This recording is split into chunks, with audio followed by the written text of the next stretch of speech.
Allergy ഉള്ളവർക്കും, രാവിലെ എഴുന്നേൽക്കുമ്പോൾ തുമ്മലുള്ളവർക്കും, മൂക്കിൽ കൂടെയും കണ്ണിൽ കൂടെയും വെള്ളം വരുന്നവർക്കും, ടോൺസിലൈറ്റിസ് ഉള്ളവർക്കും ഒക്കെ കരിഞ്ജീരകത്തിന്റെ പൊടി 1 ടീസ്പൂൺ വീതം തേനിൽ ചേർത്ത് ദിവസവും 1 നേരം കഴിക്കാവുന്നതാണ്.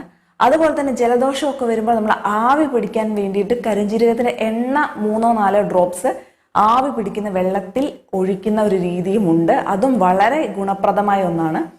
അതുപോലെ നിങ്ങൾക്ക് വയറ്റിൽ വിര, കൃമി എന്നിവയുണ്ടെങ്കിലും നിങ്ങൾക്ക് കരിഞ്ജീരകം ഉപയോഗപ്പെടുത്താവുന്നതാണ്. അത് കരിഞ്ജീരകത്തിന്റെ എണ്ണ 1/2 ടീസ്പൂൺ വീതം ചെറു ചൂടുവെള്ളത്തിൽ കിടക്കാൻ നേരത്ത് കഴിച്ചിട്ട് കിടക്കുന്നതാണ് നിങ്ങൾക്ക് കൃമി അല്ലെങ്കിൽ വിര ഇതിനൊക്കെ കളയാൻ വേണ്ടിയിട്ട് നല്ലത്.